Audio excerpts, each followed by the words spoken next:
From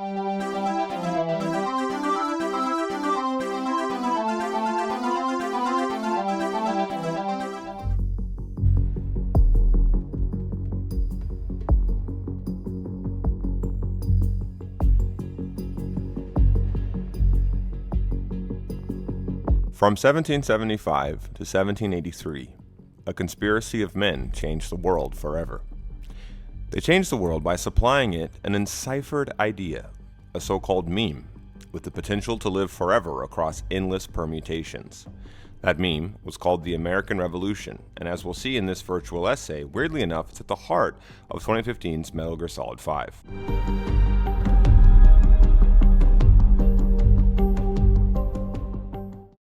Biologist Richard Dawkins defined the meme in the 1970s as essentially a unit of information.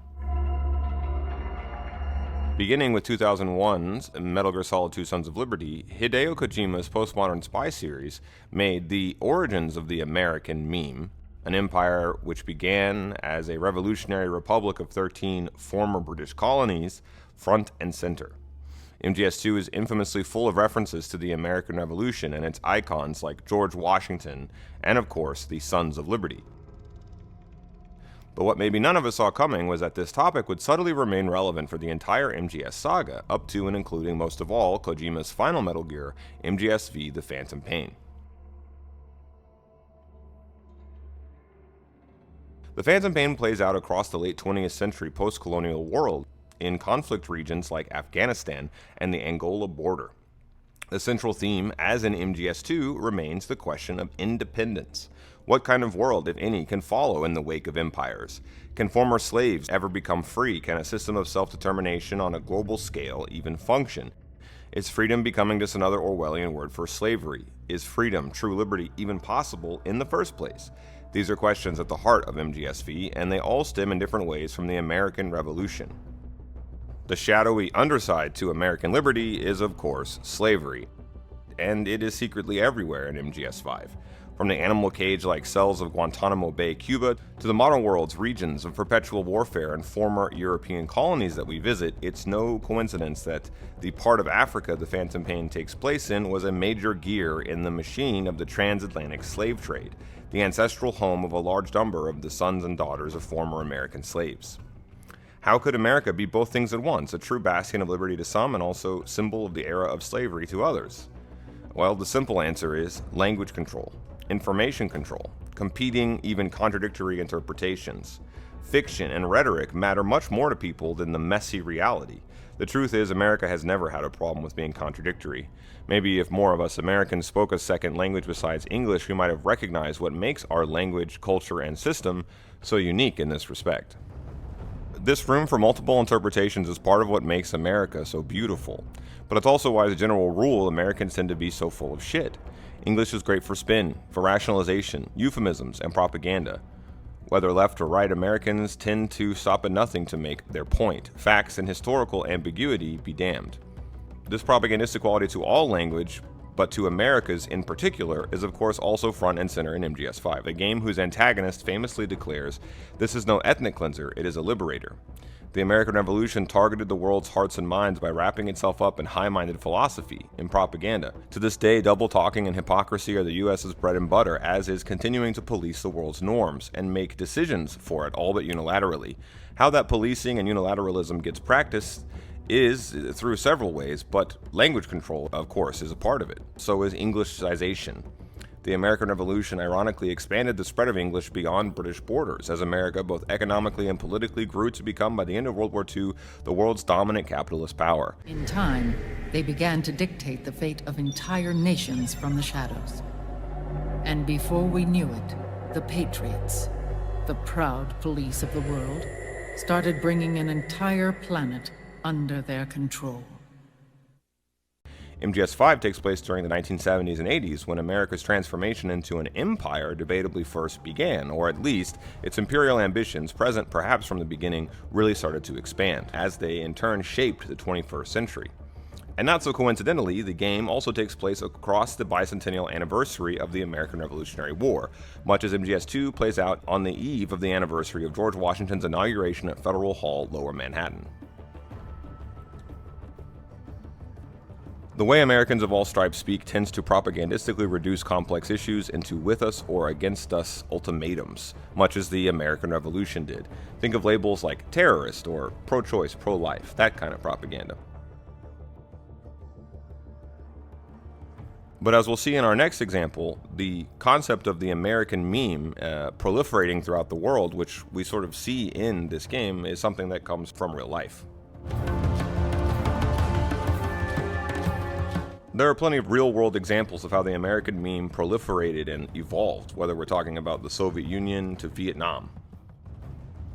This revolutionary meme was uniquely suited for a myriad of even contradictory meanings and permutations. The big one for MGS5 specifically is probably South Africa, which fought in its own American-style revolutionary war for independence against the British in the Boer War of 1899.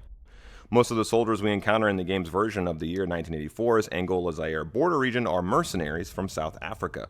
One mission even involves in the background a vendetta held by a South African interrogator against the British, who he labels as all liars. And this vendetta goes back to the Boer War. In our postmodern world where fiction matters more than facts, there is no one version of America. There is no one American Revolution. In our postmodern world where fiction matters more than facts, the competing versions of America, like MGS2 explains, happens to truth in the internet age, neither clash nor mesh. Let's consider the 6 or 7 different American revolutions happening at once in MGS5, shall we? We see a proliferation in Phantom Pain of the Revolution or America meme, several competing versions, alongside a proliferation of the new American religion built around the many different big bosses. In a weird way, you might say that the American Revolution as a meme is brought back to life in the Phantom Pain using a similar so-called Evo-Devo approach that Cypher will also apply to the vocal cord parasites. MGS5 is a game of origins like MGS3, but it depicts an evolutionary shift that we recognize as much closer to home, one that gives more direct rise to the MGS saga. What are those different versions of the American Revolution that we see in this game? There's Zeros. Cypher's been in hiding ever since his grand experiment. No one's seen him in years. All we hear are orders delivered by proxy. Skull Faces, Cypher, aka Anderson's AIs, Big Bosses, Strangeloves, Millers, and Eli's. So let's go through them. Zero's American Revolution is epitomized by Les Enfants Terribles, the secret cloning experiment, creating Punished Venom Snake and beginning the AI revolution, as well as compartmentalization. Skull Faces is epitomized by the vocal cord parasites, the Philanthropists, the Skulls, also compartmentalization, and the uranium enriching archaea, as well as Camp Omega. Cypher, aka Anderson's AIs, is epitomized by information control, genetic engineering, compartmentalization, AI, and the war economy. 4, Big Bosses is epitomized by Outer Heaven, a nation of warriors, which he's building throughout the game. 5 is Strangeloves, which is epitomized by the idea of preserving the boss's meme, the idea of uniting the world around her meme, and creating out of it a system which will keep her son, Hal, safe. She also sees this system as a place to bury the secrets that eventually Sonny will use to take down the Patriots by the end of MGS4. Because remember, Strangelove was forced to build this for Anderson and Zero. That's why she embeds within it essentially her dreams of liberation. It's all she can do, being essentially a slave. Miller is clearly a founding father of his own different version of America, which he repeatedly refers to as a group above nations, one that will be post-nation state. In secret, though, as I hinted at, the real Big Boss is building his own nation, Outer Heaven, which is a betrayal of the principles of MSF and everything that Miller and Big Boss once stood for, and it feeds Miller's lust for vengeance. So counting his and Eli's Kingdom of the Flies, which is itself another form of an American Revolution when you think about it, there are at least 7 different American Revolutions happening in MGS5. This foreshadows, of course, the proliferation of Metal Gears to come in the series, and also aft shadows, if you will, or underlines, the influenza-like spread of nationalist democratic revolutions after 1783 into the so-called Spring of Europe.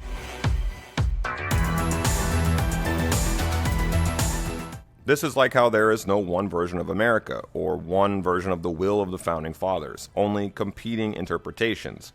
The American Revolution, when you think about it, is never over. It's every 2 to 4 years, at least on paper. Clearly, the meme of the American Revolution is everywhere in MGS5, just as it was in Metal Gear Solid 2, much as that of the French Revolution was in parts of MGS4, Guns of the Patriots, and World War II and the Cold War are in MGS3. Metal Gear Solid is always history-minded, but the thing to keep in mind is ultimately what MGS5 depicts.